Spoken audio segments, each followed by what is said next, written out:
May the name of the Lord be glorified. Let's praise God for this wonderful opportunity the Lord has given us to stand before His word today. ഇപ്പോൾ ചിന്തിച്ചുകൊണ്ടിരിക്കുന്ന വിഷയം abide in the spirit എന്നുള്ളതാണ്. ദൈവത്തിന്റെ ആത്മാവിൽ വസിക്കുക. The topic which we are looking at right now is to abide in the Spirit of God. ദൈവത്തിന്റെ ആത്മാവിൽ വസിക്കുക. Abide in the Spirit of God. നാം ദൈവത്തിന്റെ ആത്മാവിൽ വസിക്കുന്നു. We abide in the Spirit of God. ദൈവത്തിന്റെ ആത്മാവ് നമ്മിൽ വസിക്കുന്നു. And the Spirit of God abides in us. യേശുക്രിസ്തു തായ്വള്ളിയാണ്. And Jesus Christ is the stem of the vine. പിതാവ് തോട്ടക്കാരനാണ്. And the Father is the gardener of the vineyard. Branch മുന്തിരിവള്ളിയുടെ branch തായ്വള്ളിയിൽ വസിക്കുന്നത് പോലെ as a branch is staying with the stem in the vine, ദൈവം ആഗ്രഹിക്കുന്നത് നാം Christians ദൈവത്തിന്റെ കർത്താവിന്റെ ശിഷ്യന്മാർ സ്തോത്രം യേശുവിൽ വസിക്കുക എന്നുള്ളതാണ്. The same way God desires that we as Christians should abide in Christ as a branch of a vine abides in the stem. അങ്ങനെയെങ്കിൽ മാത്രമേ ദൈവം ആഗ്രഹിക്കുന്ന ഫലം നമ്മിൽ പുറപ്പെടുകയുള്ളൂ. If we have a relationship like that, then only can we bear fruits what God desires in our life. അപ്പം നാം കണ്ടു ദൈവം നമ്മെക്കുറിച്ച് ആഗ്രഹിക്കുന്നത് ക്രിസ്തുവിൽ വസിക്കുക. So we have seen that God desires that we abide in Christ. നാം ക്രിസ്തുവിന്റെ വചനത്തിൽ വസിക്കണം. And we have to abide in the words of Christ. നാം ക്രിസ്തുവിന്റെ ആത്മാവിൽ വസിക്കണം. And we have to abide in the Spirit of Christ. അപ്പോൾ ആത്മാവിൽ വസിച്ചാലുള്ള ഫലങ്ങളാണ് കാണുന്നത്. So we are looking what fruits will we bear if we abide in the Spirit of God. നാം കണ്ടു അതിന്റെ ആദ്യത്തെ ഫലം. We seen the first fruit. നാം ദൈവത്തിന്റെ ആത്മാവിൽ വസിച്ചാൽ, if we abide in the Spirit of God, യേശുക്രിസ്തുവുമായിട്ടുള്ള നമ്മുടെ ബന്ധം ശക്തമായി തീരുന്നു. Our relationship with Christ will be more intimate and more stronger. യേശുക്രിസ്തു നാമുമായിട്ടുള്ള ബന്ധം ശക്തമായി മാറുന്നത് ആത്മാവിൽ നാം വസിക്കുമ്പോഴാണ്. Our relationship with Jesus becomes more stronger if we abide in the Spirit of God. യേശുക്രിസ്തുവിന് തന്റെ സാന്നിധ്യം നമ്മെ അധികമായി വെളിപ്പെടുത്തുന്നത് നാം ആത്മാവിൽ വസിക്കുമ്പോഴാണ്. Only through the Spirit, when we abide in the Spirit of Jesus becomes more real in our lives. അത് മറ്റൊരു വിധത്തിൽ പറഞ്ഞാൽ നാം ദൈവത്തിന്റെ സാന്നിധ്യത്തെ അനുഭവിക്കുന്നത് യേശുവിന്റെ ആത്മാവിലൂടെ, ദൈവാത്മാവിലൂടെയാണ്. If I tell it in other words, it means if we want to experience Jesus' presence, we need to experience through the Spirit of God. ഞാൻ കഴിഞ്ഞ ആഴ്ച പറഞ്ഞല്ലോ, ദൈവത്തിന്റെ ആത്മാവിനെ ദൈവത്തിന്റെ സഭയ്ക്ക് നൽകിയത്, അല്ലെങ്കിൽ ഈ ഭൂമിയിലേക്ക് യേശു അയച്ചത്, യേശു സ്വർഗ്ഗത്തിലേക്ക് എടുക്കപ്പെടുന്നതിനോടുള്ള ബന്ധത്തിലാണ്. As we all know, the reason the Holy Spirit was sent us to the earth was to remove the void of Jesus' presence. യേശുക്രിസ്തുവിന്റെ ആബ്സൻസ്, യേശുക്രിസ്തു സ്വർഗ്ഗത്തിലേക്ക് പോയാൽ തന്റെ ആബ്സൻസ് ശിഷ്യന്മാരിൽ ഉണ്ടാക്കുന്ന പ്രത്യാഘാതങ്ങൾ മനസ്സിലാക്കി കർത്താവിന്റെ സ്തോത്രം തൃത്വത്തിൽ മൂന്നാമനായ ദൈവത്തിന്റെ ആത്മാവിനെ ഈ ഭൂമിയിലേക്ക് യേശു അയച്ചു. The Holy Spirit, which is a part of the Trinity, was sent down to earth so that we could feel the presence of Jesus real among us. അതിന്റെ 12-13 വായിക്കാം. Let's read John 16 verse 12 and 13. ഇനിയും വളരെ നിങ്ങളോട് പറയാനുണ്ട്. ശ്രദ്ധിക്കുക, യേശു പറയുന്നു, ഇനി എനിക്ക് നിങ്ങളോട് ഒത്തിരി പറയുവാനുണ്ട്. Jesus is saying, I have much more to say unto you. എന്നാൽ നിങ്ങൾക്ക് ഇപ്പോൾ വഹിപ്പാൻ കഴിവില്ല. പക്ഷേ ഇപ്പോൾ ഞാൻ പറഞ്ഞാൽ നിങ്ങൾക്ക് അത് വഹിക്കാൻ പറ്റില്ല. But you can't understand if I tell it to you right now. Okay? സത്യത്തിന്റെ ആത്മാവ് വരുമ്പോൾ അവൻ നിങ്ങളെ സകല സത്യത്തിലും വഴി നടത്തും. മതി. But when He, the Spirit of truth, comes, He will guide you into all truth. അപ്പോൾ യേശുവിന് ശിഷ്യന്മാരെ ഒത്തിരി കാര്യങ്ങൾ വീണ്ടും പഠിപ്പിക്കുവാനുണ്ട്. Jesus is saying, I have so many things to teach you. He's telling to the disciples. ഒത്തിരി കാര്യങ്ങൾ ഇനി വെളിപ്പെടുത്തുവാനുണ്ട്. There are so many more things I would like to teach you. ഇനി ഒത്തിരി കാര്യങ്ങൾ പറയുവാനുണ്ട്. There are so many more things I would like to tell you. പക്ഷേ യേശു ഇപ്പോൾ സ്വർഗ്ഗത്തിലേക്ക് പോവുകയാണ്. But Jesus here we can see is departing to heaven. ക്രൂശീകരണം കഴിഞ്ഞ് യേശു സ്വർഗ്ഗത്തിലേക്ക് എടുക്കപ്പെടും. And after the crucifixion we can see that Jesus is going up to heaven. ഇനി ചുരുങ്ങിയ നിമിഷങ്ങൾ മാത്രമേ യേശു ശിഷ്യന്മാരോട് കൂടെ ഉള്ളൂ. There is very few moments Jesus has with his disciples. അപ്പോൾ ആ ഡിപ്പാർച്ചർ നിങ്ങൾ നോക്കണം, ഒരു ഫെയർവെൽ ആ രംഗം എന്ന് പറയുന്നത് ഈസി അല്ല ഇവർക്ക് വഹിക്കുവാൻ. It's not an easy situation here for the disciples to see Jesus go up to heaven. Moment. ഇത് നമുക്ക് യേശു പോകുന്നു പറഞ്ഞ ശിഷ്യന്മാർ ആകെ ആകുലരാണ്. When Jesus at that time was leaving, that time the disciples were in the same situation. They were depressed. യേശുവിന് വീണ്ടും അവരെ പഠിപ്പിക്കാൻ പലതുമുണ്ട്. And Jesus at that time wants to tell even more things in the limited time. അതുകൊണ്ടാണ് യേശു പറയുന്നത്, പക്ഷേ ഇപ്പോൾ വീണ്ടും നിങ്ങളോട് പറഞ്ഞാൽ നിങ്ങൾക്ക് ഇതെല്ലാം കൂടെ വഹിക്കാൻ പറ്റത്തില്ല. That's why Jesus is saying in this verse, if I try to teach you more things, you won't understand it right now.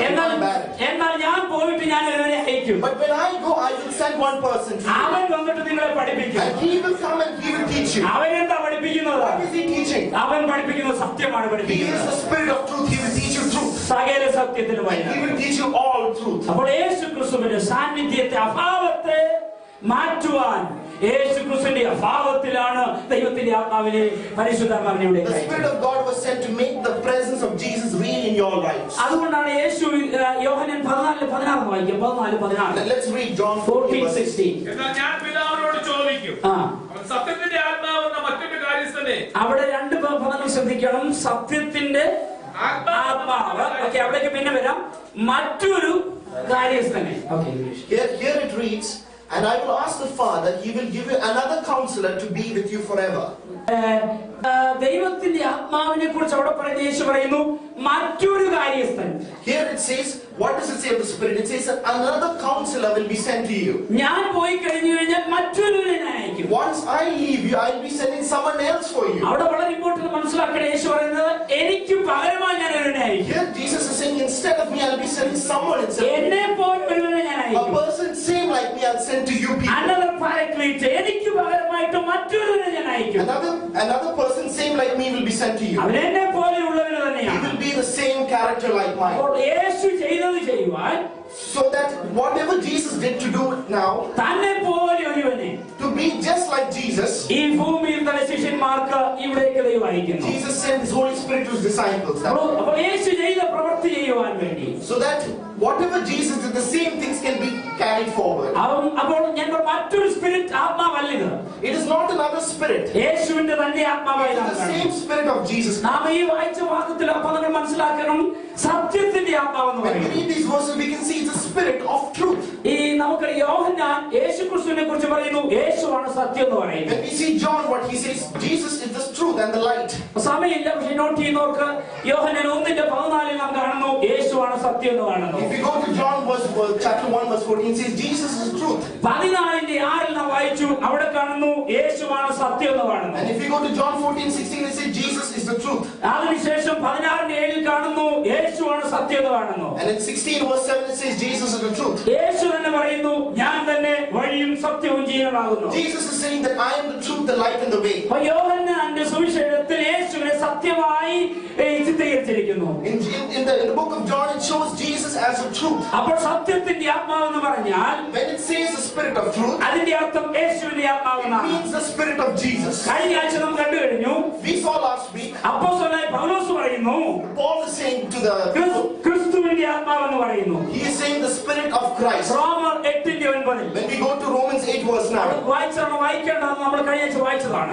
we read this last week, no need of reading. 1 Pathros 1:11 In 1 Peter 1 verse 11, പത്രോസ് പറയുന്നു ക്രിസ്തുവിന്റെ ആത്മാവെന്ന്. Peter says the spirit of Christ. അപ്പൊ ഞാൻ പറഞ്ഞത് മറന്നു പോകരുത്, ഇത് basic ആണ്. What I'm trying to say is it's a basic thing what I'm trying to teach you. ദൈവത്തിന്റെ ആത്മാവെന്ന് പറയുന്നത് When it says the spirit of God, അപ്പോസ്തലനായ യോഹന്നാൻ പറയുന്നു ക്രിസ്തുവിന്റെ ആത്മാവാണെന്ന്. Apostle John says it's the spirit of Christ. സത്യത്തിന്റെ ആത്മാവെന്ന് പറഞ്ഞാൽ It's the spirit of truth. ക്രിസ്തുവിന്റെ ആത്മാവെന്നാണ്. It is the spirit of Jesus Christ. ഈ ലൂക്കോസ് അപ്പോസ്തല പ്രവൃത്തിയിൽ നാം വായിച്ചതാണ് 16-ാം അധ്യായത്തിൽ. We have read in Acts in 16th chapter. അവിടെ ലൂക്കോസ് പറയുന്നു യേശുവിന്റെ ആത്മാവെന്ന് പറയുന്നു. It is saying the spirit of Jesus. 16:6-7 In the 16th chapter, 6 and 7 verse. കഴിഞ്ഞ ആഴ്ച പറയും, വീണ്ടും റിപ്പീറ്റ് ചെയ്യട്ടെ. I'm just repeating what I said last week. ദൈവത്തിന്റെ ആത്മാവിനെ തന്നെ When the spirit of God is sent to you, പരിശുദ്ധാത്മാവെന്ന് പറയുന്നു. it is called the Holy Spirit. ദൈവത്തിന്റെ ആത്മാവിനെ തന്നെ The same spirit of God യേശുവിന്റെ ആത്മാവെന്ന് is പറയുന്നു. being called the spirit of Jesus. ദൈവത്തിന്റെ ആത്മാവിനെ തന്നെ The spirit of God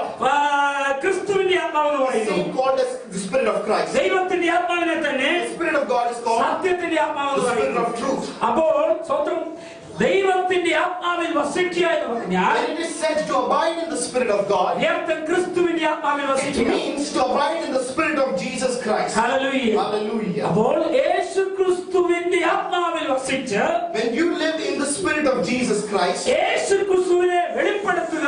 if you have to reveal Jesus Christ in you, അതാണ് ഒരു ദൈവത്തിന്റെ വേദനയെ കുറിച്ച് ദൈവം ആഗ്രഹിക്കുന്നത്. that is what God desires in each child of God. ദൈവത്തിന്റെ ആത്മാവ് ഈ ഭൂമിയിൽ വന്നത് Jesus Christ, the spirit of God came down to the earth യേശുവിനെ വെളിപ്പെടുത്തുവാനാണ്. to reveal Jesus Christ, യേശുവിന്റെ സാന്നിധ്യം നമുക്ക് നൽകുവാനാണ്. make the presence of Jesus real, യേശുവിന്റെ അഭാവം നികത്തുവാനാണ്. express the presence of Jesus. അങ്ങനെയെങ്കിൽ If it is like that, യേശുവിന്റെ സഭയെ ദൈവം ഈ ഭൂമിയിൽ ആക്കിയിരിക്കുന്നത് if the church of God is made on this earth, സഭ ക്രിസ്തുവിന്റെ ശരീരമെങ്കിൽ the church is the body of ഈ Christ. ഭൂമിയിലെ In this earth, യേശുവിന്റെ ശാരീരിക അസാന്നിധ്യത്തെ യേശുവിന്റെ അഭാവത്തെ ശാരീരിക അഭാവത്തെ മാറ്റുവാനാണ് ഈ ഭൂമിയിൽ യേശു ക്രിസ്തുവിനെ സഭയമാക്കി. for that reason, the Holy Spirit was sent so that the presence of Jesus could be felt. എന്നാൽ മനുഷ്യരായ നാം, But we as human beings, സകല ബലഹീനതകളുള്ള നാം, we have so many weaknesses. കാരണം സഭ എന്ന് പറയുന്നതിനകത്ത് നമുക്കറിയാം എത്രയെല്ലാം ബലഹീനതയുള്ള മനുഷ്യർ, We all know that in our church there's so many weaknesses. എന്തെല്ലാം കുറവുള്ള How മനുഷ്യർ. many limitations do we ഈ have? കുറവുകളുള്ള, In this humanly ഈ body, ബലഹീനതകളുള്ള in all these weaknesses we have, ഈ മനുഷ്യന്, this man, this made of dust, ഈ മനുഷ്യന്റെ സമൂഹമായ കൂട്ടമായ സഭയ്ക്ക് in this fellowship of ours, the church, എങ്ങനെ ദൈവത്തിന്റെ സാന്നിധ്യം ഈ ലോകത്തിന് കൊടുക്കുവാൻ കഴിയും? how can we give the presence of Jesus to this world? യേശു ക്രിസ്തുവിന്റെ ആത്മാവ് വസിക്കുന്ന In this, the Spirit of God living within us, ഒരു ദൈവത്തിന്റെ സഭയ്ക്ക് മാത്രമേ only the church of God which ഈ is ഭൂമിയിൽ in this world യേശുവിന്റെ സാന്നിധ്യത്തെ വെളിപ്പെടുത്താൻ can really കഴിയുള്ളൂ. show the presence of Jesus. പ്രിയപ്പെട്ട My വിശ്വാസികളെ, dear brothers and sisters, ഞാനും നീയും ഒരുപക്ഷേ ബലഹീനരായിരിക്കാം, you and me might be very weak people. ഞാനും നീയും ഒരുപക്ഷേ We ക്ഷീണിതരായിരിക്കാം, might be very weak in our abilities. ഞാനും നീയും ഒരുപക്ഷേ വലിയ വിദ്യാഭ്യാസം We ഇല്ലാത്തവരായിരിക്കാം. might be people who are not educated. എന്നാൽ ദൈവം പ്രസാദിച്ച് But when God finds desire in you, നമ്മെ തെരഞ്ഞെടുത്ത് He chooses you. ഒരു സമൂഹമായി, When He made you a ഒരു fellowship, യൂണിറ്റായി He made you a unit. ദൈവത്തിന്റെ ആത്മാവിന്റെ സാന്നിധ്യം വസിച്ച് When He gave you the Spirit of God to live in ഈ you. ഭൂമിയിലെ യേശുവിന്റെ അസാന്നിധ്യത്തെ When He sent the Spirit to remove the presence of Jesus, അത് മാറ്റുവാനാണ് ദൈവത്തിന്റെ ആത്മാവിനെ നമ്മൾ പകർന്നത്. the Spirit of God was sent so that He will show the Spirit of Jesus Christ. ബർമിംഗ്ഹാമിൽ, In Birmingham, കവൻട്രിയിൽ, in Coventry, ബ്രോംസ്ഗ്രോവിൽ, in Bromsgrove, ടെൽഫോർഡിൽ, in Telford, ബോൾസണിൽ, in Bolsall, എവിടെയുമാകട്ടെ wherever it may be, യേശു ക്രിസ്തുവിന്റെ പ്രസൻസിനെ, to make the presence of Jesus, യേശു ക്രിസ്തുവിന്റെ സാന്നിധ്യത്തെ make the presence of Jesus, വെളിപ്പെടുത്തുന്ന സമൂഹമാണ് ദൈവത്തിന്റെ സഭ. to reveal. That's the reason why we are the church of God. Hallelujah. Hallelujah. ദൈവം അതിനു വേണ്ടിയാണ് നമ്മെ തെരഞ്ഞെടുത്തത്. That is the reason why God has chosen us and called us out. അപ്പോൾ ദൈവത്തിന്റെ ആത്മാവ് When the Spirit of God യേശു ക്രിസ്തുവിന്റെ അസാന്നിധ്യത്തെ മാറ്റുന്നു. is to remove the absence of the physical sense of Jesus, യേശു ക്രിസ്തുവിന്റെ സാന്നിധ്യം ഈ ലോകത്ത് വെളിപ്പെടുത്തി to കൊടുക്കും. really show the realness of Christ in this world. എന്തിനു നമുക്ക് ദൈവത്തിന്റെ ആത്മാവിനെ തന്നിരിക്കുന്നു? Why is the Spirit of God given unto us? Reveal and remind the words of Christ. It is sent so that the Spirit of God will reveal and remind the words of Christ. ദൈവത്തിന്റെ ആത്മാവ് ഈ ഭൂമിയിൽ നൽകിയിരിക്കുന്നത് The Spirit of God was sent to earth യേശു ക്രിസ്തുവിന്റെ വാക്കുകളെ വെളിപ്പെടുത്തുവാനും യേശു ക്രിസ്തുവിന്റെ വാക്കുകളെ ഓർമ്മിപ്പിക്കാനുമാണ്. It was sent so that the words of Jesus Christ will be reminded and taught to us. ദൈവത്തിന്റെ ആത്മാവിന് നമുക്ക് നൽകിയിരിക്കുന്നത്, The Spirit of God was given unto us, ദൈവസഭയ്ക്ക് നൽകിയിരിക്കുന്നത്, given to the church, യേശു ക്രിസ്തുവിന്റെ ഉപദേശങ്ങളെ പഠിപ്പിക്കുവാനും was to teach the teachings of Jesus യേശു പഠിപ്പിച്ചതിനെ ഒന്നുകൂടെ and to ഓർമ്മിപ്പിക്കുവാനും. remind the teachings of Jesus more and more. നമുക്ക് ഈ ഭൂമിയിൽ യേശുവിന്റെ ഒരു വലിയ ഒരു വലിയ റോള്, യേശുവിന്റെ ഏറ്റവും വലിയ ഉത്തരവാദിത്തങ്ങളിൽ ഒന്ന് ടീച്ചർ എന്നുള്ളതായിരുന്നു. We knew the main important role of Jesus when he was in this world was a teacher. യോഹന്നാന്റെ സുവിശേഷത്തിൽ പല പ്രാവശ്യം ഇത് കാണുന്നു. Many times we can see in the book of John. ഒന്ന് രണ്ട് വാക്യങ്ങൾ വായിക്കാം. 1:38. Let's read John 1 verse 38. 1:38. യേശു തിരിഞ്ഞ് ആ അവർ പിന്നാലെ വരുന്നത് കണ്ട് അവരോട് ആ നിങ്ങൾ എന്ത് അന്വേഷിക്കുന്നു എന്ന് ചോദിച്ചു. ആ അവർ റബി എന്ന് വെച്ച ഗുരു നീ എവിടെ പാർക്കുന്നു എന്ന് ചോദിച്ചു. അത് അവിടെ എഴുതിയിരിക്കുന്നു, റബി നീ എവിടെ പാർക്കുന്നു. അവർ യേശുവിന് റബി എന്നുള്ള രീതിയിൽ നമുക്കറിയാം യേശു ടീച്ചർ എന്ന രീതിയിൽ അറിയപ്പെടുന്നു. Here we can see in this context it said, Rabbi, where are you living? In this context of Jesus as a teacher. 3:2 3 verse 2, John 3 verse 2. അവൻ രാത്രിയിൽ അവന്റെ അടുക്കൽ വന്ന് അവനോട് റബി നീ ദൈവത്തിന്റെ അടുക്കൽ ഉപദേഷ്ടാവായി വന്നിരിക്കുന്നു എന്ന് ഞങ്ങൾ അറിയുന്നു. ഞാൻ പറയുന്നതിന്റെ അർത്ഥം, അന്നത്തെ സമൂഹം, ആ നാട്ടുകാർ, യേശുവിന്റെ ശിഷ്യന്മാർ ഒക്കെ മനസ്സിലാക്കി യേശു ഒരു ഗുരുവായിരുന്നു എന്ന്. In those times we can see through these verses that they considered Jesus as a teacher. ഈ 3.5 വർഷം തന്റെ ശിഷ്യന്മാരോടൊത്ത് നടന്ന യേശുയുടെ മെയിൻ തന്റെ സ്വന്തം ഉത്തരവാദിത്വം എന്ന് പറയുന്നത് ഈ ശിഷ്യന്മാരെ പഠിപ്പിക്കുക എന്നുള്ളതായിരുന്നു. When Jesus was a disciple, the main role was for him was to teach the disciples. കാരണം യേശുവിനറിയാം, ഇവരെ നന്നായി പഠിപ്പിച്ച് ഒരു സമൂഹത്തെ വാർത്തെടുത്തില്ലെങ്കിൽ യേശുവിന്റെ ദൗത്യം പൂർത്തീകരിക്കപ്പെടുകയില്ല. Jesus knew that unless he teaches his disciples unless and until then only will a new generation come forward. യേശു ദൈവത്തിൻ്റെതായിട്ടുള്ള രീതികളും ദൈവത്തിൻ്റെതായ പദ്ധതികളുമുണ്ട്. God has a different plan and different desire for him to do his work. ദൈവത്തിന് ഒന്നും അസാധ്യമായിട്ടില്ല. There is nothing impossible for God. ഞാൻ പറയുന്നാൽ What I meant is, യേശു ക്രിസ്തുവിന്റെ അസാന്നിധ്യത്തിൽ സ്വർഗ്ഗാരോഹണം പോയതിനു ശേഷം after Jesus left, when he incarnated to heaven, തന്റെ ഉപദേശങ്ങളെ മനസ്സിലാക്കുന്ന ഒരു സമൂഹം, a generation which understands the word of God, എന്തിനാണ് താൻ ഈ ഭൂമിയിൽ വന്നത് എന്ന് മനസ്സിലാക്കുന്ന ഒരു സമൂഹം, to make the fellowship understand why he came to earth, ആ പദ്ധതിയുടെ പൂർത്തീകരണം, ആ ദൗത്യം ഏറ്റെടുക്കുവാൻ ഒരു സമൂഹം, to complete that purpose, he's made a church. യേശു ക്രിസ്തുവിന് ആവശ്യമായിരുന്നു. Jesus needed that church. അവരൊരു ടൈനി മൈനോറിറ്റി ആയിരുന്നു, വളരെ ലിമിറ്റഡ് ആൾക്കാരെ It ഉള്ളായിരുന്നു. was a tiny minority back then, പക്ഷെ അത് ധാരാളം മതിയായിരുന്നു. but that was more than enough at that ആ time. ചെറിയ ഒരു മൈനോറിറ്റിക്ക് In that small minority, ഒരു പട്ടണത്തെ മുഴുവൻ അടക്കുവാൻ കഴിഞ്ഞു. that small minority was able to shake ആ a whole ചെറിയ town. ഒരു മൈനോറിറ്റി That small minority, യെരൂശലേം എന്ന പട്ടണത്തെ Jerusalem, the city, യേശുവിന്റെ നാമം കൊണ്ട് നിറച്ചു എന്ന് വായിക്കുന്നു. the city Jerusalem was filled with Jesus' name. പക്ഷേ ഒരു ചെറിയ മൈനോറിറ്റി ആയാലും യേശുവിന് മനസ്സിലായിരുന്നു, എന്റെ പഠിപ്പീരിന്റെ ഉപദേശങ്ങള് ഇവര് മനസ്സിലാക്കണം. Jesus understood that small minority was enough to teach his word to Jerusalem. നമുക്കറിയാം, യേശു ഭൂമിയിലായിരുന്നപ്പോൾ രോഗികളെ We സൗഖ്യമാക്കിയിട്ടുണ്ട്. know that Jesus, when he was in the world, he healed the people. യേശു മരിച്ചവരെ ഉയർത്തെഴുന്നേൽപ്പിച്ചിട്ടുണ്ട്. He has risen many people from the dead. യേശു അനേക അത്ഭുതങ്ങൾ ചെയ്തിട്ടുണ്ട്. Jesus did many miracles. ഒരു കല്യാണ വീട്ടിൽ ചെന്ന് കഴിഞ്ഞപ്പോൾ അവിടെ വീഞ്ഞിനത് കൊണ്ട് കഴിഞ്ഞപ്പോൾ നമുക്കറിയാം, യേശുവിടെ വീഞ്ഞുണ്ടാക്കി കൊടുത്തിട്ടുണ്ട്. Jesus turned water into wine in a wedding place. യേശു എവിടൊക്കെ ചെന്നോ അവിടുത്തെ ബാധകളും അവിടുത്തെ സ്വന്തം ലാക്കിംഗ് ഒക്കെ യേശു പൂരിപ്പിച്ചിട്ടുണ്ട്. Wherever Jesus went, he did healings and chased away demons. എന്നാൽ യേശു ഈ ഭൂമിയിൽ തന്റെ ജീവിതത്തിൽ തന്റെ ശുശ്രൂഷയിൽ ഏറ്റവും അധികം ടൈം സ്പെൻഡ് ചെയ്തത് തന്റെ ശിഷ്യന്മാരെ ഒരു ചെറിയ ഗ്രൂപ്പിനെ പഠിപ്പിക്കുവാനാണ്. But the most what Jesus was teaching his disciples. കാരണം ആ ദൗത്യത്തിൽ മാത്രമാണ് യേശുവിനറിയാം തന്റെ ബാക്കിയുള്ള ദൗത്യത്തെ പൂർത്തീകരിക്കുക ഒരു ചെറിയ ഗ്രൂപ്പിനെ ആവശ്യമാണ്. യേശു Jesus knew by teaching them he could fulfill his purpose of spreading his word. യേശു തെരഞ്ഞെടുത്ത് നമുക്കറിയാം, മുക്കുവരായ വലിയ വിദ്യാഭ്യാസമില്ലാത്ത ഒരു ചെറിയ ഗ്രൂപ്പിൽ യേശു തെരഞ്ഞെടുത്തു. Jesus chose a small group of people who are uneducated fishermen. പക്ഷെ അവർ കമ്മിറ്റഡ് ആയിരുന്നു, But they were committed. അവർ സമർപ്പിക്കപ്പെട്ടവരായിരുന്നു, They gave themselves, അവർ surrendered യേശുവിന്റെ themselves. വാക്കിനെ They അനുസരിക്കുന്നവരായിരുന്നു. obeyed the words of Jesus Christ. യേശുവിന് ധാരാളം മതിയായിരുന്നു. And that was more than enough for Jesus. അതുകൊണ്ടാണ് യേശു പഠിപ്പിക്കുവാൻ ശ്രമിച്ചത്. That is why Jesus kept teaching his disciples. ശ്രദ്ധിക്കുമ്പോൾ യേശുവിന്റെ മെയിൻ റോള് പഠിപ്പിക്കുകയായിരുന്നു. So listen to me, the main role of Jesus was to ഈ ദൈവത്തിന്റെ ആത്മാവിന്റെ main റോളോ, and that what is the main role of the Spirit of God? യേശു ക്രിസ്തു പറയുകയാണ്, സത്യത്തിന്റെ ആത്മാവ് വരുമ്പോഴും അവൻ നിങ്ങളെ പഠിപ്പിക്കും. Jesus is saying when the Spirit of truth comes, he will also teach you. ഒന്നുകൂടെ വായിക്കാം, 16-12-13. Let's read again. 12 and 13. 16, 12 and 13. നിങ്ങളോട് പറയുവാനുണ്ട്, ആ എന്നാൽ നിങ്ങൾക്ക് ഇപ്പോൾ വഹിപ്പാൻ കഴിവില്ല. ആ സത്യത്തിന്റെ ആത്മാവ് വരുമ്പോഴോ അവൻ നിങ്ങളെ സകല സത്യത്തിനും വഴി നടത്തും. ഓക്കെ, ദൈവത്തിന്റെ ആത്മാവ് സകല സത്യവും വരെ പഠിപ്പിക്കുവാൻ. But when he, the Spirit of truth comes, he will guide you into all truth. ഞാൻ നേരത്തെ പറഞ്ഞെങ്കിൽ ഒന്നുകൂടെ റിപ്പീറ്റ് ചെയ്യട്ടെ. എന്നാൽ ഇതിലൊരു വളരെ പ്രധാനപ്പെട്ട ഒരു വസ്തുതയുണ്ട്.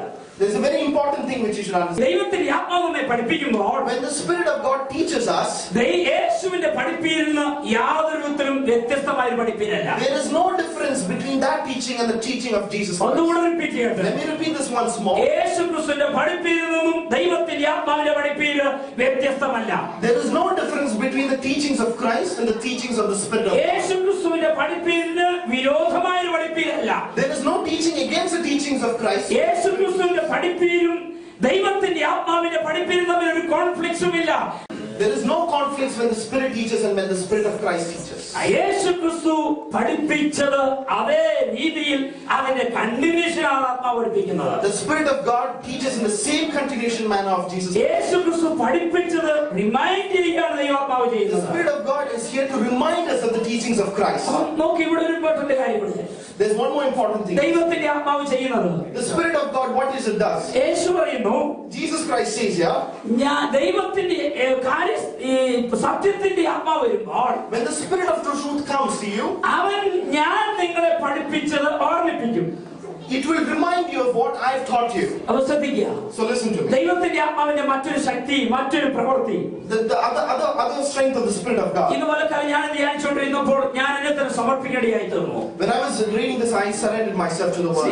ദൈവത്തിന്റെ ആത്മാവിന് ഒരുവന്റെ മെമ്മറി പവറിനെ എനർജൈസ് ചെയ്യാൻ കഴിയുമെന്ന്. The Spirit of God could energize the memory power of an individual. യേശു പറയുന്നു, ഞാൻ പോയാൽ, Jesus is saying, if I go, ദൈവത്തിന്റെ ആത്മാവ് വന്നാൽ, when the Spirit of God comes നിങ്ങൾ down, ദൈവത്തിന്റെ ആത്മാവിൽ വസിച്ചാൽ, when you live in the Spirit of God, നിങ്ങളെ ഓർമ്മശക്തിയെ പുതുക്കുവാൻ ദൈവത്തിന്റെ ആത്മാവിൽ the Spirit of God has the strength to renew your minds. ദൈവത്തിന്റെ ആത്മാവിന് നമ്മുടെ ഓർമ്മശക്തിയെ പുതുക്കുവാൻ കഴിയും. The Spirit of God has the strength to renew our memory. ഇതുപോലെ കാലം ഓർമ്മശക്തി വീക്കായിരിക്കുന്ന ദൈവത്തിന്റെ പൈതലേ, Oh my dear brothers whose memory is very less, ഞാൻ ഇതുപോലെ കാലം ദൈവത്തിന്റെ മുമ്പാകെ സമർപ്പിക്കുന്ന എനിക്ക് ആവശ്യമാണ്. I need this because I'm surrendering myself. ഈ വചനത്തിന്റെ അടിസ്ഥാനത്തിൽ In accordance to this word, ദൈവത്തിന്റെ ആത്മാവിൽ വസിക്കുന്ന ഒരു ദൈവത്തിന്റെ പൈതലാണ്. a child who is abiding the Spirit of God, ദൈവത്തിന്റെ ആത്മാവ് ചെയ്യുന്നത് the Spirit of God does. കേവലം നിന്നെ ആരാധനയെ സഹായിക്കുക മാത്രമല്ല, It does not only help you in worship, നിന്റെ ഓർമ്മശക്തിയെ പുതുക്കുവാൻ it ദൈവത്തിന്റെ also ആത്മാവ്, renews your memory power. നിന്റെ ഓർമ്മശക്തിയെ ശക്തിപ്പെടുത്തുവാൻ It ദൈവത്തിന്റെ ആത്മാവ്. strengthens your memory power as well. ഇതുപോലെ ഈ വചനത്തിന്റെ അടിസ്ഥാനത്തിൽ In behalf of this word, എന്നെ കേൾക്കുന്ന ജീവിതമേ, oh my dear brothers and sisters, ഓർമ്മശക്തിയിൽ നിനക്ക് വീക്ക്നെസ് ഉണ്ടോ? if you have a weakness in your memory, ഇതുപോലെ ദൈവത്തിന്റെ ആത്മാവിനെ സമർപ്പിക്കൂ. just surrender yourself to the ദൈവത്തിന്റെ ആത്മാവിന്റെ ഓർമ്മശക്തിയിൽ ചില ചെയ്യാൻ കഴിയും. Oh, the Spirit of God can renew your mind. ഇതുപോലെ ദൈവത്തിന്റെ ആത്മാവ് നിന്റെ ഓർമ്മശക്തി മേഘതിച്ചത് ചെയ്യട്ടെ. Let the Spirit of God change your memory power. സ്വന്തം നിന്നെ ഓർമ്മശക്തിയിൽ പ്രവർത്തിപ്പാൻ കഴിയുള്ള ആത്മാവ്, The Spirit is able to renew your memory power. ദൈവത്തിന്റെ ആത്മാവ് നിന്റെ ഓർമ്മശക്തിയെ പുതുക്കും. The Spirit of God can renew your memory. പ്രിയ കുഞ്ഞുങ്ങളെ, My dear children, സാധാരണ കുഞ്ഞുങ്ങൾക്കുള്ള ഒരു പ്രശ്നമാണ്, most of the children has this problem. അയ്യോ ഞാൻ എല്ലാം പഠിക്കുന്നു പക്ഷെ ഒന്നും ഓർമ്മയ്ക്കുന്നില്ല. Oh, I studied a lot, but I don't remember it. ഇതുപോലെ ഈ വചനം ആത്മാർത്ഥമായി കേട്ടത് കുഞ്ഞെ, Oh, my dear child, if you listen to this word, ഈ വചനം നീ ഗ്രഹിച്ചുവെങ്കിൽ കുഞ്ഞെ, if you understand this word, my ഇതുപോലെ child, ഒരു പ്രവചന ശബ്ദം പോലെ നിന്നോട് പറയട്ടെ, let me tell you in a word of prophecy today. ദൈവത്തിന്റെ ആത്മാവിനെ നിന്നെ സമർപ്പിക്കാൻ കഴിയുമെങ്കിൽ, If you allow and surrender yourself to the Spirit ദൈവത്തിന്റെ of God, ആത്മാവിന്റെ ശബ്ദത്തിന് നിന്നെ സമർപ്പിക്കാൻ if you കഴിയുമെങ്കിൽ, surrender yourself to the voice of God, ദൈവത്തിന്റെ ആത്മാവിന്റെ കൺട്രോളിൽ നിന്നെ if ഏൽപ്പിക്കാൻ you allow കഴിയുമെങ്കിൽ, yourself to the control of the Spirit of കഴിഞ്ഞ God, വർഷങ്ങളിലൊക്കെ നിന്നെ പരാജയപ്പെടുത്തിയ ആ പ്രത്യേക മേഖലകളിൽ, let it be last years you've been weaknesses. നിന്റെ ഓർമ്മശക്തിയുടെ മേഖലയിൽ ശത്രുവിനെ പരാജയപ്പെടുത്തിയെങ്കിൽ, In the areas where the devil has tried to defeat you, ദൈവത്തിന്റെ ആത്മാവ് നിന്റെ ഓർമ്മശക്തിയെ പുതുക്കട്ടെ. let the Spirit of God renew your memory. ദൈവം തന്നെ അനുഗ്രഹിക്കട്ടെ. The Lord bless you. അപ്പോൾ ദൈവത്തിന്റെ ആത്മാവ് നമ്മുടെ ഓർമ്മശക്തി പുതുക്കുന്നു. The Spirit of God renews our memory. ദൈവത്തിന്റെ ആത്മാവ് ഓർമ്മശക്തി എവിടെയാണ് പുതുക്കുന്നത് ശ്രദ്ധിക്കുക. So listen to me. Where does the Spirit of God renew your mind? മെയിനായിട്ട് ദൈവത്തിന്റെ വചനത്തെ ഓർക്കുവാൻ. The Spirit of God renews your mind to remember the teachings of Christ. ശ്രദ്ധിക്കുക, കഴിഞ്ഞ സൺഡേ കേട്ടു, ഈ സൺഡേ ഓർമ്മയില്ലെങ്കിൽ അതിന്റെ അർത്ഥം, Last Sunday you remembered, this Sunday you forgot. What does it mean? അതിന്റെ അർത്ഥം ദൈവത്തിന്റെ ആത്മാവിൽ വസിക്കുന്നില്ല.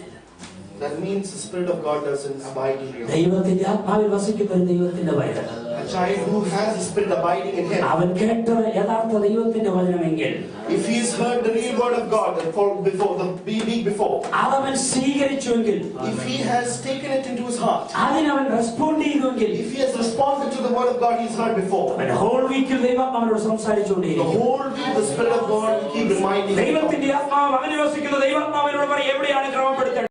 The Spirit of God within him will tell him where you should fix your. അങ്ങനെയുള്ള ഒരു വ്യക്തി നെക്സ്റ്റ് സൺഡേ വരുമ്പോൾ വ്യത്യാസം കാണാം. And that same person when he comes next week there will be great changes. പലപ്പോഴും നമുക്ക് പറ്റുന്നത് എന്താണ്, What has happened many നമ്മൾ times? കേൾക്കുന്നു, എവിടെ നോക്കി ഒഴുകി പോകുന്നു. We hear it and we keep forgetting the word of God. Half conscious ആണ് മിക്കവാറും. നമ്മുടെ വചന ശുശ്രൂഷ സമയത്ത് ഹാഫ് കോൺഷ്യസ് ആണ്. Most of us when we are sitting here we are half conscious. Fully conscious ആയിരിക്കുന്ന വളരെ ചുരുക്കമാണ്. And only very few people are fully conscious. എന്നാൽ അതേ സമയത്ത് വളരെ റേർ ആൾക്കാർ ഫുള്ളി അൺകോൺഷ്യസ് ആണ്. There are very rarely there are people who are fully unconscious as well. അവിടെ ദൈവത്തിന്റെ ആത്മാവിനെ എവിടെ പ്രവർത്തിക്കുവാൻ? Now where is the Spirit of God working in the ദൈവത്തിന്റെ ആത്മാവ് നിനക്ക് മെമ്മറി പവർ തരുന്നത്. The Spirit of God is giving the memory power. ഈ കേട്ട ദൈവത്തിന്റെ വചനത്തെ നീ ഗ്രഹിച്ച്, To understand the Spirit, the word of God which you heard, ആ വചനത്തിനുമ്പാകെ നീ കീഴടങ്ങി, so that you will surrender before the word of God. ആരും നിന്നെ കണ്ടില്ലെങ്കിലും Even if nobody has looked from നിന്റെ you, ഉള്ളിൽ നീ ദൈവത്തിന്റെ വചനത്തെ റെസ്പോണ്ട് ചെയ്തുവെങ്കിൽ, if you respond from your inner heart to the word of God, ദൈവത്തിന്റെ ആത്മാവ് നിന്റെ ഉള്ളിൽ വസിച്ച്, if you allow the Spirit, the word of God to live within you, ആ വചനത്തിന്റെ അടിസ്ഥാനത്തിൽ നിന്നെ മോൾഡ് ചെയ്യും. and through that the Spirit of God will start molding you. അതിനാണ് ദൈവത്തിന്റെ ആത്മാവ് നമ്മിൽ വസിക്കുന്നത്. That's the reason why the Spirit of God is living within us. അപ്പോൾ ദൈവത്തിന്റെ ആത്മാവ് യേശുവിന്റെ ഉപദേശത്തെ ഓർമ്മിപ്പിക്കുന്നു, യേശുവിന്റെ ഉപദേശത്തെ നമ്മെ പഠിപ്പിക്കുന്നു. The Spirit of God reminds us and teaches us the word of God. കഴിഞ്ഞ ആഴ്ചയിൽ പറഞ്ഞതുപോലെ ഒന്നുകൂടെ റിപ്പീറ്റ് ചെയ്യട്ടെ. Let me repeat what we have been looking last week. അപ്പോൾ ദൈവത്തിന്റെ വചനവും So the word of God, ദൈവത്തിന്റെ ആത്മാവും the Spirit of God, നമ്മുടെ ഉള്ളിൽ വസിച്ച് when they both abide in us, നമ്മെ ക്രിസ്തു തുല്യരാക്കി മാറ്റുന്നു. they will make us Christ-like. ക്രിസ്തു സമാനരാക്കി മാറ്റുന്നു. Make us Christ-like. ക്രിസ്തുവിനെ പോലെയാക്കുന്നു. Make us like Christ. Hallelujah. ആത്മാവിൽ വസിച്ചാൽ രണ്ടാമത്തെ ഫലം എന്താണ് Let us സംഭവിക്കുന്നത്? look at the second fruit if we abide in the Spirit of God around us. ദൈവത്തിന്റെ ആത്മാവിൽ നാം വസിച്ചാൽ If we abide in the Spirit of God, നമ്മുടെ സ്വഭാവവും our behavior, നമ്മുടെ ജീവിതവും our lifestyle മറ്റുള്ളവർ ആകർഷിക്കത്തക്കതും മറ്റുള്ളവർക്ക് അനുകരിക്കത്തക്കതുമായി will മാറും. be influential to people around us. നാം അറിയാതെ യേശുവിനെ പോലെയാകുന്നു. But without our knowledge, we will start becoming like Jesus. മറ്റുള്ളവർ നമ്മെ അനുകരിക്കാൻ And തയ്യാറാകും. many other people will be influenced by our character. ദൈവത്തിന്റെ ആത്മാവിനെ നമ്മുടെ ഉള്ളിൽ വസിപ്പാൻ അനുവദിച്ചാൽ If you allow the Spirit of God to live within നമ്മുടെ yourself, ജീവിതത്തിൽ സംഭവിക്കുന്നതാണ്. that is what will happen in each of our lives. ഈ ഭാഗത്ത് 4 പ്രാവശ്യം abide in the spirit, ദൈവത്തിന്റെ ആത്മാവിൽ വസിക്കാവുന്നതിനോട് ബന്ധപ്പെട്ട പദങ്ങൾ കാണുന്ന 4 പ്രാവശ്യം. There are 4 instances in this chapter here it shows about the Spirit of God. ഈ പാസേജിൽ 4 പ്രാവശ്യം കാണുന്നു ദൈവത്തിന്റെ ആത്മാവിൽ വസിക്കാമെന്നുള്ളത് റിലേറ്റഡ് ആയി ബന്ധപ്പെട്ട പദങ്ങൾ. We can see 4 times is a relation if we abide in the Spirit of God. 16 വാക്യം വായിക്കാം. Let us read the 16th verse. Galatians 5:16. ആത്മാവിനെ അനുസരിച്ച് നടക്കുവിൻ. ആത്മാവിനെ അനുസരിച്ച് നടക്കുവിൻ. എന്നാൽ നിങ്ങൾ ജഡത്തിന്റെ മോഹം നിവർത്തിക്കുകയില്ല. ഓക്കേ, ഇംഗ്ലീഷിൽ.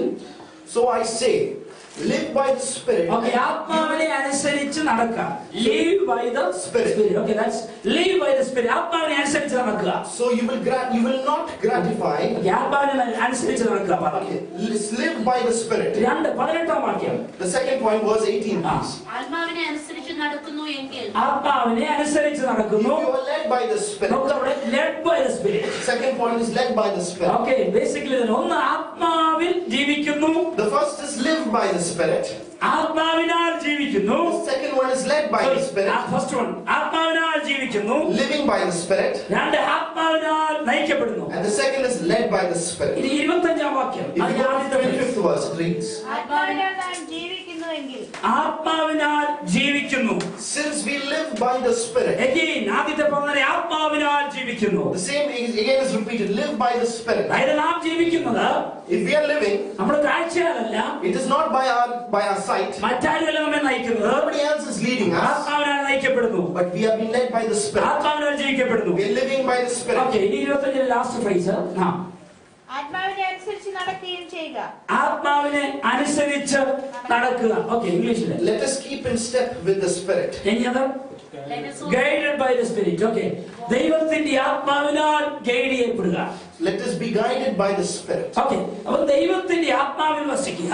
If we abide in the Spirit of God, എന്നതിന്റെ അർത്ഥം ഒരു പറഞ്ഞാൽ ആത്മാവിനാൽ ജീവിക്കപ്പെടുക. what does it mean? It means living by the Spirit of God. ആത്മാവിനാൽ നയിക്കപ്പെടുക. It means led by the Spirit of God. ആത്മാവിനാൽ guide ചെയ്യപ്പെടുക. It means being guided by the Spirit of God. ഈ 4 പ്രാവശ്യം ഈ ഭാഗത്ത് ഉപയോഗിച്ചിട്ടുണ്ട്. വളരെ ഇമ്പോർട്ടന്റ് ഒരു We പാസേജാണ്. can see it's repeated 4 times in the small passage. ഞാൻ പിന്നെ ദൈവത്തിന്റെ ആത്മാവും ക്രിസ്തീയ ശിക്ഷണവും തമ്മിൽ വളരെ ബന്ധപ്പെട്ടതാണെന്നാണ് ഒരു വിധത്തിൽ ഈ ഭാഗം പറയുന്നത്. When we read through these things, we can see there is a relationship between the Spirit of God and a discipleship of us.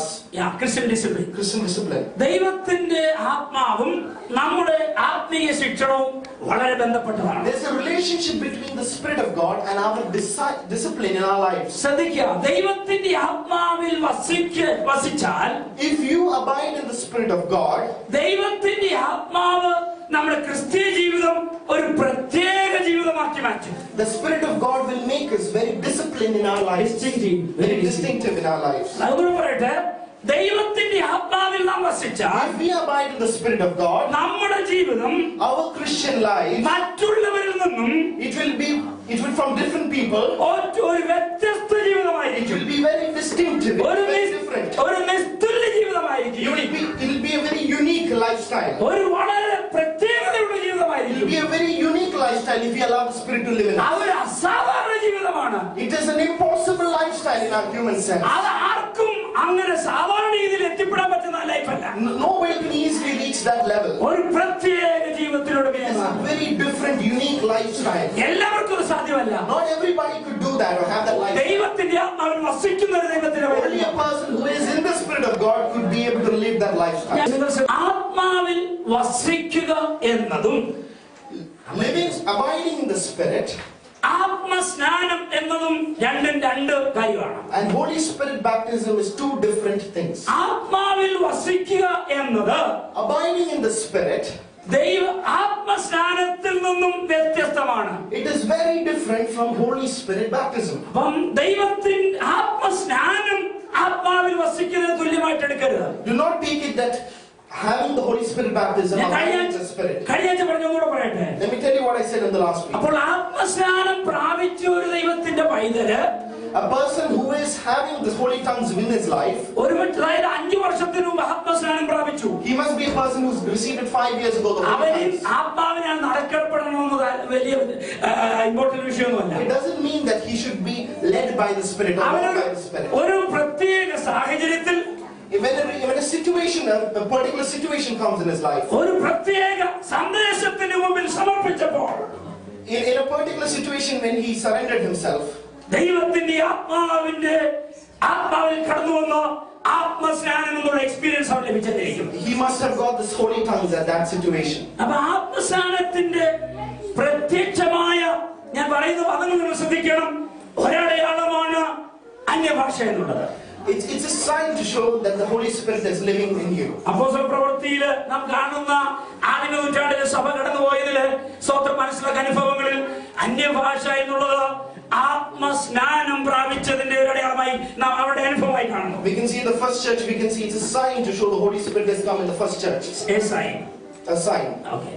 അപ്പം ദൈവത്തിനെയും ശ്രദ്ധിക്കുക, ആത്മസ്നാനം എന്നുള്ളത്, Holy Spirit baptism, അത് വീണ്ടും ജനനത്തിന് ശേഷമുള്ള ഒരു അനുഭവമാണ്. that is an experience which you get after the baptism. ശ്രദ്ധിക്കുക, വീണ്ടും ജനനം പ്രാപിക്കാതെ അനുഭവം ഉണ്ടായതായിട്ട് ബൈബിളിൽ നാം കാണുന്നില്ല. We do not read here of getting the Holy Spirit before the baptism. വീണ്ടും ജനനം പ്രാപിച്ചതിന് ശേഷമുള്ള അനുഭവമാണ് ആത്മസ്നാനം. It's an experience which we get after we have water baptism. പറയട്ടെ. ഓക്കെ, ഇനി നമ്മൾ ആ ഓർഡർ എന്ന് പറഞ്ഞു കഴിഞ്ഞാൽ, born again experience എന്ന് പറയുന്നത് it's an offer. We can see born again experience is an offer. It's a free offer. അതൊരു ദാനമാണ്, സൗജന്യമായുള്ള ഒരു ദാനം. It's a free offer. Anybody can take it up. ശ്രദ്ധിക്കുക, വീണ്ടും ജനിക്കുക എന്നുള്ളത് സൗജന്യമായ ദൈവത്തിന്റെ ദാനം. Being born again, it's an offer given to the. എന്തുകൊണ്ട് ഈ വീണ്ടും ജനനം ആവശ്യമാണ്? Why is it that we need born again experience? യോഹന്നാൻ 3:3 പെട്ടെന്ന് വായിക്കാം. When we go to John 3:3. യേശുവിനോട്, ആമീൻ ആമീൻ ഞാൻ നിന്നോട് പറയുന്നു, പുതുതായി ജനിച്ചില്ല എങ്കിൽ ദൈവരാജ്യം കാണുവാൻ ആർക്കും കഴിയില്ല എന്ന് ഉത്തരം പറഞ്ഞു. Okay. Jesus is saying, I tell you the truth, no one can see the kingdom of God unless he is born again. Listen. വീണ്ടും ജനനം അത്യാവശ്യമാണ്. എന്തുകൊണ്ട്? Why is it necessary to be born again? ദൈവരാജ്യത്തിലേക്കുള്ള entry ആഗ്രഹിക്കുന്ന ഒരു വ്യക്തിക്ക് വീണ്ടും ജനനം ആവശ്യമാണ്. It is an entry point for a person who desires to go into the kingdom of God. യേശു തന്നെ പറഞ്ഞതാണ്. Jesus himself is saying, വീണ്ടും ജനിക്കാത്ത ഒരുത്തരും ദൈവരാജ്യത്തിൽ കടക്കില്ല. whoever is not being born again cannot enter the kingdom of God. Christian ലൈഫിന്റെ basic point അവിടെയാണ് വീണ്ടും ജനനം A പ്രാപിക്കുക. Christian life, the basic thing is first being born again. അപ്പോൾ ക്രിസ്ത്യൻ ലൈഫിന്റെ തുടക്കം വീണ്ടും ജനനം. We can see the first step of a Christian life is being born again. വീണ്ടും ജനനം പ്രാപിക്കാത്തവർക്ക് ദൈവരാജ്യത്തിൽ പ്രവേശനമില്ലാത്തതിനാൽ വീണ്ടും ജനിക്കണം. For us, whoever wants to go to the kingdom of heaven, we have to be born again. അതൊരു സൗജന്യ ഓഫറാണ്. That is an offer given to the children of God. Free ആയിട്ട് നൽകുന്നതാണ്. It's freely given. അതുകൊണ്ടാണ് യേശു പറഞ്ഞു ഇങ്ങനെ പറഞ്ഞു. നമുക്കറിയാം, മാനസാന്തരപ്പെടുക, ദൈവരാജ്യം സമീപിച്ചിരിക്കുന്നു. That's why Jesus is saying it's the kingdom of God is near. be saved. യേശു മറ്റൊരു പറഞ്ഞു, നിങ്ങൾ വരിക, എന്നെ അനുഗമിക്കുക. Jesus is saying at one other point, come here and follow me. വേറെ ഭാഗത്ത് യേശു പറയുന്നു, എന്റെ പിന്നാലെ വരുവിൻ, അധ്വാനിക്കുന്നവരെ ഭാരം ചുമക്കുന്നവരെ ഞാൻ നിങ്ങൾക്ക് ആശ്വാസം തരാം. And Jesus is saying, follow me and I will carry your burden. യേശുവിന്റെ വാക്ക് നമുക്കറിയാം. വേറെ ഭാഗത്ത് അപ്പോസ്തലനായ യോഹന്നാൻ വെളിപ്പാടിൽ പറയുന്നു, ഞാൻ വാതിൽക്കൽ നിന്ന് മുട്ടുകയാണ്, ആരെങ്കിലും വാതിൽ തുറന്നാൽ ഞാൻ അകത്തേക്ക് പ്രവേശിക്കാം. In another instance we can see in Revelation, Jesus said, I'm knocking at the door, whoever opens and I will come. ഇതെല്ലാം ഒരു സൗജന്യ ഓഫറാണ്. This is all an offer, a free offer given to them. ആര് സൗജന്യ ഓഫറിന് വിശ്വാസത്താൽ യേശു പറയുമോ, Whoever in belief takes up this offer, നീ യാതൊരു വിലയും കൊടുക്കണ്ട, you don't need to pay any price. ആത്മാർത്ഥ ഹൃദയത്തോടുകൂടെ With a genuine heart, if you take up this offer, യേശു എന്നെ ഒരു പുതിയ സൃഷ്ടിയാക്കണം, oh Jesus, make me a new creation, എന്നെ നിന്റെ മകനാക്കി തീർക്കണം, make me your child. എനിക്ക് ദൈവരാജ്യത്തിൽ പ്രവേശനം I വേണം, want to enter the kingdom of നീ God. എന്റെ കർത്താവായി എന്നെ You സ്വീകരിക്കുന്നു, are my God and I accept. യേശുവേ നിന്നെ ഞാൻ അംഗീകരിക്കുന്നു, I accept you, Jesus, as എന്റെ my God. ജീവിതം നിനക്കായി സമർപ്പിക്കുന്നു I supplicate my life into your hands. എന്ന വിശ്വാസത്തോടുകൂടെ With faith, if you say, ഈ ഫ്രീ ഓഫർ ഗ്രാബ് ചെയ്യാൻ തയ്യാറാകുമോ? are you ready to take this free offer? കർത്താവിനെ സ്വീകരിക്കാൻ തയ്യാറാണ്. And God will be ready to accept it. ഇതുപോലെ കൽപ്പന കേൾക്കുന്ന ആരെങ്കിലും Whoever is listening to me today, വീണ്ടും ജന്മം പ്രാപിപ്പാൻ കഴിയാത്ത അവസ്ഥയിലായിരിക്കുമെങ്കിൽ, ഇതുവരെ കഴിച്ചിട്ടില്ലെങ്കിൽ, if you have not yet received the born again experience in your life, ഇതുവരെ ഈ വചനത്തിന് മുമ്പാകെ ഈ ഫ്രീ ഓഫർ ഞാൻ ഒരിക്കൽ കൂടി നിങ്ങൾക്ക് കർത്താവിന്റെ നാമത്തിൽ അവൈലബിൾ ആക്കുന്നു. I'm giving this free offer to you once again. എന്റെ മെസ്സേജ് നിർത്തുന്നതിന് മുമ്പ് ഓഫർ ഇതുവരെ ഞാൻ ഒരിക്കൽ കൂടെ റിമൈൻഡ് ചെയ്യും. I'd like to remind this offer to you once again before I end. ഇതുവരെ വിശ്വാസത്താൽ ആര് പറയും, Who can say with faith today, യേശുവേ എന്നെ നിന്റെ മകനാക്കണമേ, മകളാക്കണമേ, oh Lord Jesus, make me your child. നിന്റെ രാജ്യത്തിൽ എനിക്ക് പ്രവേശനം തരണമേ, I would like to enter your kingdom, oh Heavenly എന്റെ Father. ജീവിതം നിനക്കായി സമർപ്പിക്കുന്നു. I'd like to surrender my life for you, ഇതുവരെ Lord. യേശുവിനെ സ്വീകരിക്കാൻ തയ്യാറാണ്. Are you ready to accept Jesus in your life? അനുഭവത്തിലേക്ക് നിങ്ങളെ ഞാൻ ഇൻവൈറ്റ് ചെയ്യും. I invite you for the born again അപ്പോൾ experience. ബോർൺ അഗെയിൻ എക്സ്പീരിയൻസ് ഒരു ഫ്രീ ഓഫറാണ്. Born again experience is a free offer. രണ്ട്, ജലസ്നാന വാട്ടർ ബാപ്റ്റിസം അത് ഒരു കമാൻഡാണ്, കൽപ്പനയാണ്. Water baptism is a commandment, we can see. Mathai 28:18 മുതൽ നാം കാണുന്നു. In Matthew 20, in verse 18 to 20. നോക്കുക, വീണ്ടും ജലം ഒരു ഫ്രീ ഓഫറാണ്. We can see born again experience is a free offer. Water baptism ഒരു കൽപ്പനയാണ്. And water baptism, we can see, is a commandment. ആ കൽപ്പന എന്ന് പറഞ്ഞു കഴിഞ്ഞാൽ അവിടെ ഓപ്ഷൻ ഒന്നുമില്ല. There is no option for that. ആർക്കും അതിന് പകരം വേറെ ഓൾട്ടർനേറ്റീവ് There ഇല്ല. is no other alternative to water baptism. കർത്താവിന്റെ കൽപ്പനയാണ് സ്നാനം. It is a commandment by God. അതിന് പകരം മറ്റൊന്നുമില്ല. There is no other option or no other alternative. യേശു അത് ചെയ്തതാണ്. Jesus Christ himself did it. യേശുവിന്റെ ശിഷ്യന്മാർ അത് His ചെയ്തതാണ്. disciples as well did it. യേശു അത് കൽപ്പിച്ചതാണ്. Jesus commanded to his children. അതിനെ ഓൾട്ടർ ചെയ്യാൻ ആർക്കും And സാധ്യമല്ല. nobody can alter that command. ഞാൻ പാസ്റ്റർ ആയിരിക്കാം, I might be a pastor, പക്ഷേ യേശുവിന്റെ കമാൻഡിന്, but whatever Jesus has commanded, യേശുവിന്റെ കൽപ്പനയ്ക്ക് പകരമായി I cannot give anything alternative. എനിക്ക് നിങ്ങൾക്ക് തരുവാനൊന്നുമില്ല. Whatever Jesus taught to you, ദൈവത്തിന്റെ വചനത്തിൽ യേശു സ്നാനം യേശുവിന്റെ കൽപ്പനയാണ്. that's a commandment from the word of God to have water baptism. മൂന്ന്, The third point. ദൈവത്തിന്റെ ആത്മാവ് ദാനം, അതായത് പരിശുദ്ധാത്മ സ്നാനം. The third point is the Holy Baptism. പരിശുദ്ധാത്മ സ്നാനം എന്ന് പറയുന്ന ഒരു വാഗ്ദത്തമാണ്, ഒരു promise. It is a promise. The Holy Spirit baptism is a promise. ഒന്നുകൂടെ പറയട്ടെ, വീണ്ടും ജന്മം പ്രാപിക്കുക എന്ന് പറയുന്നത് ഒരു ഫ്രീ ഓഫറാണ്. Let me tell you once more, born again experience is a free offer. ജലസ്നാനം എന്ന് പറയുന്ന ഒരു കമാൻഡ്മെന്റ് ആണ്, കൽപ്പനയാണ്. Secondly, water baptism is a commandment. എന്നാൽ ആത്മസ്നാനം എന്ന് പറയുന്നത് ഒരു വാഗ്ദത്തമാണ്. And the third point, the Holy Spirit baptism ആ is a വാഗ്ദത്തം promise. ലഭിക്കുന്നത് ആർക്കാണ്? And who receives that? ആ വാഗ്ദത്തത്തിന് വേണ്ടി വാഞ്ചിക്കുന്നവർക്ക്, It's only those who yearn for the Holy ആ Spirit. വാഗ്ദത്തത്തിന് വേണ്ടി സമർപ്പിക്കുന്നവർക്ക്, Only a person who surrenders. ആ വാഗ്ദത്തം എനിക്ക് പ്രാപിക്കണമെന്ന് അതിയായി വാഞ്ചിക്കുന്നവർക്ക്, A person only who desires with his heart to receive, only he will receive the Holy Spirit. ആ വാഗ്ദത്തം ജീവിതത്തിൽ നിവർത്തിച്ചെന്നിരിക്കുക. That promise might have occurred in that person's life. എന്നാൽ ആ വ്യക്തിയെ, ആത്മസ്നാനം പ്രാപിച്ച വ്യക്തിക്ക്, A person who's already been baptized by the Holy Spirit. മുമ്പ് പറഞ്ഞതുപോലെ ദൈവം കൊടുക്കുന്ന സ്വത്രം, ദൈവത്തിന്റെ ആത്മാവ് കൊടുക്കുന്ന അട്ടറൻസ് ആണ്, ശബ്ദങ്ങളാണ്. സ്വത്രം നാം വായിക്കുന്നു അന്യഭാഷ എന്നുള്ളത്. We can read that the holy tongues is an utterance. അപ്പം അന്യഭാഷ എന്നുള്ളത് ആത്മസ്നാനം പ്രാപിച്ച സ്വതിന്റെ ഒരു പ്രത്യേക അടയാളം കൂടിയാണ്. It is a sign. The holy tongues is a sign for a person who's received the baptism of the Holy Spirit. അതിന്റെ ഡീറ്റെയിലേക്ക് പോകുന്നില്ല. ദൈവം മറ്റൊരു ഭാഗസമയത്ത് അതിനെ കുറിച്ച് ചിന്തിക്കാം. I'm not going into detail into that area. എന്നാൽ ഈ ആത്മസ്നാനം പ്രാപിക്കുന്നത് it's a one time experience. ഒരു സമയം നടക്കുന്ന എക്സ്പീരിയൻസ് ആണ്. This being baptized in the Holy Spirit is a one-time experience. Water baptism പോലെ The same in manner of water baptism. ആത്മസ്നാനം ഒരിക്കലായി നടക്കുന്നതാണ്. It only happens one time. Holy Spirit baptism. എന്നാൽ ആത്മസ്നാനം പ്രാപിച്ച വ്യക്തിയെ But a person who is already baptized by the Holy Spirit, ദൈവത്തിന്റെ ആത്മാവിന് when the Holy Spirit is within him, വീണ്ടും വീണ്ടും fill ചെയ്യാൻ കഴിയും. the Spirit of God can fill him more and more. ദൈവത്തിന്റെ ആത്മാവ് വീണ്ടും വീണ്ടും അവനെ നിറയ്ക്കാൻ കഴിയും. The Spirit of God can fill him more and more with the Holy Spirit. Example അപ്പോസ്തലപ്രവൃത്തി 2-ൽ When we go to Acts chapter 2, സമയമില്ല വായിക്കണം, ഞാൻ പറഞ്ഞു പോകാം.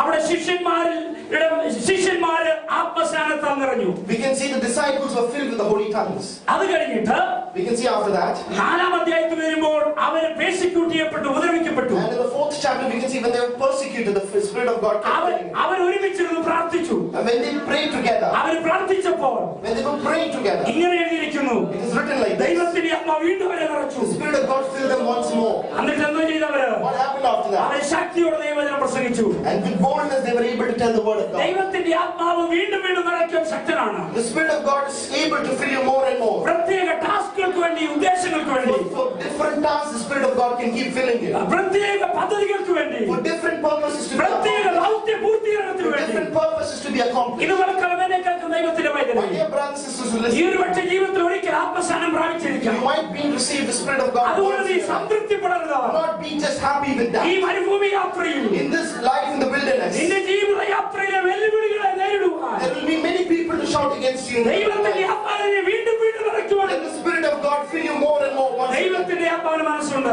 Then the Spirit of God is willing. നാം ഏൽപ്പിച്ചു കൊടുക്കുമ്പോൾ It's only unless we give ourselves. ദൈവത്തിന്റെ ആത്മാവിനെ നിറയ്ക്കും. The Spirit of God will fill us more. അനേക എക്സാമ്പിൾ ഉണ്ട്. There are many examples. ഞാൻ പറഞ്ഞ ആ ഭാഗത്തോട് നിർത്തട്ടെ. Let me stop here. എന്നാൽ But ആത്മാവിൽ വസിക്കുക എന്നുള്ളത് abiding in the Spirit, that's a different matter. അതൊരു പ്രത്യേക മറ്റൊരു പ്രത്യേക that's a കാര്യമാണ്. totally different thing from Holy Spirit baptism. എന്റെ എളിയ പഠനത്തിൽ നിന്നും ഞാൻ മനസ്സിലാക്കുന്നത്, From my studies, what I've understood is, ആത്മാവിൽ വസിക്കുക എന്ന് പറയുന്നത് to live in the Spirit, it means ഒരു ലൈഫ് സ്റ്റൈലാണ്. it's a lifestyle. entirely different life സ്റ്റൈലാണ്. It's a totally different lifestyle. ആത്മാവിൽ വസിക്കുക എന്ന് പറയുന്നത് ഒരു പ്രത്യേക ജീവിത ശൈലിയാണ്. It's a very unique lifestyle to abide in the Spirit of God. നീ ആത്മസ്നാനം പ്രാപിച്ചനായിരിക്കാം 10 വർഷത്തിന് മുമ്പ്. You might be a person who's received the Holy Tongues 10 years ago. അതിന്റെ അർത്ഥമില്ല It doesn't mean anything നിനക്കൊരു ആത്മാവിൽ വസിക്കുന്നവന്റെ ലൈഫ് സ്റ്റൈൽ വേണം. if you do not live or have the lifestyle of the Spirit of God. അതിനാണ് സംഭവം. അതുകൊണ്ട് എന്താണ് അങ്ങനെ സംഭവിക്കുന്നത്? So what happens if you go like that? ആത്മസ്നാനം എന്നുള്ള അനുഭവത്തിൽ, When you have the experience of the Holy Spirit, ദൈവം തരുന്ന അനുഭവത്തിൽ വസിച്ച്, if you live in the experience of God, ആത്മാവിൽ വസിച്ച്, if you live in the Word of God, in the Spirit of God, ആത്മാവിനെ വസിക്കുവാൻ അനുവദിച്ച്, if you allow the Spirit of God to live in you, യേശു ക്രിസ്തുവിനെ പോലെ ആക്കി തീർക്കുക എന്നുള്ള it is the main purpose for you to be molded, ദൈവത്തിന്റെ ആത്മാവിന്റെ സംരംഭത്തിന് to be molded into the likeness of Jesus Christ. ഞാനും നീ ഏൽപ്പിച്ചു കൊടുത്തില്ലെങ്കിൽ, If you and me don't give ourselves to the Word, ആത്മസ്നാനം പ്രാപിച്ചതുകൊണ്ടും അന്യഭാഷ പറഞ്ഞതുകൊണ്ടും അർത്ഥമില്ല. there is no meaning to it if you don't live by the Spirit by receiving the Holy Tongue. ഒരിക്കൽ കൂടി പറയട്ടെ, Let me tell you once more. 5 വർഷത്തിന് മുമ്പ് നീ ആത്മസ്നാനം പ്രാപിച്ചവനായിരിക്കാം. You might be a person who's received the Holy Tongues 5 ഈ years ago. മറ്റുള്ളവരെക്കാട്ടിലും mister Wesley നീ അന്യഭാഷ You പറയുന്നുണ്ട്. might be a person who can tell loudly your Holy Tongues. അത് നിന്റെ ഒരു പ്രത്യേക അനുഭവമാണ്. It might be your unique അത് experience. ഇമ്പോർട്ടന്റ് ആയ അനുഭവമാണ്. It is an important experience. എന്നാൽ ദൈവത്തിന്റെ ആത്മാവിൽ നീ വസിച്ച്, But if you abide in the Spirit of God, യേശുവിനെ പോലെ നിന്നെ ആക്കി തീർക്കുക എന്നുള്ള if you have the purpose of being like Christ, ദൈവത്തിന്റെ ആത്മാവിന്റെ ഞരക്കത്തിന്, if you allow to the drawings of the Spirit, ദൈവത്തിന്റെ ആത്മാവിന്റെ ശ്രമത്തിന്, if you allow the Spirit of God, ദൈവത്തിന്റെ ആത്മാവിന്റെ പരിശ്രമത്തിന്, if you allow the Spirit of God, ദൈവത്തിന്റെ ആത്മാവിന്റെ പുഷിന്, if you allow the push of the Spirit in you, ദൈവത്തിന്റെ ആത്മാവിന്റെ ആജ്ഞയ്ക്ക് if you allow the Spirit of God in നീ you, നിന്നെ തന്നെ ഏൽപ്പിച്ചു കൊടുത്തില്ലെങ്കിൽ, you surrender yourself into it. പൗലോസിന്റെ ഭാഷയിൽ പറഞ്ഞാൽ, What Paul says, ചിലമ്പുന്ന കൈത്താളമായി നമ്മുടെ അന്യഭാഷ മാറിയത്. ഇവർക്ക് ഒരു നിമിഷം നമ്മെ ദൈവത്തിനെ ഏൽപ്പിച്ചു കൊടുക്കാം. let us surrender ourselves today and pray. ദൈവത്തിന്റെ പരിശുദ്ധാത്മാവെ നിന്റെ കരങ്ങളിൽ ഞങ്ങൾ ഏൽപ്പിക്കുമെന്ന് പറയാം. Oh Holy Spirit, we surrender ourselves to you. കർത്താവേ, നിന്റെ ആത്മാവിന്റെ മുമ്പാകെ ഞങ്ങൾ ഏൽപ്പിക്കുമെന്ന് പറയാൻ കഴിയുമോ? Oh, could you be able to tell that I surrender myself to the Spirit of God? നമ്മിൽ എത്ര പേർക്ക് ആത്മാർത്ഥമായി പറയും, ആത്മാവേ നിന്നിൽ വസിക്കുവാൻ എന്നെ ഏൽപ്പിച്ചിരിക്കുകയാണ്. How many of us can say with our hearts that I surrender myself to your spirit? നിന്നിൽ വസിക്കുവാൻ എന്നെ ഏൽപ്പിച്ചെറിയാം. Oh Father, I give myself to your holy hand. ഓ നീ എന്നിൽ വസിക്കുന്ന അനുഭവം, I would like the Spirit of God to live, ഞാൻ നിന്നിൽ വസിക്കുന്ന അനുഭവം, and I to live in your spirit, oh. ആ ശ്രേഷ്ഠമേറിയ അനുഭവത്തിലേക്ക്, Oh, I would like that unique experience of. എന്നെ നിന്നെ പോലെ ആക്കി തീർക്കാനുള്ള അനുഭവത്തിലേക്ക്, Oh, I would like to have an experience to be molded to be like you. ആ സുന്ദരമായ I അനുഭവത്തിലേക്ക്, would like to have that beautiful experience. ആ ശ്രേഷ്ഠമേറിയ I would അനുഭവത്തിലേക്ക് like to have that unique and blessed ഞാൻ experience. ഒരിക്കൽ കൂടി എന്നെ ഏൽപ്പിക്കുന്നു. I once more surrender myself into your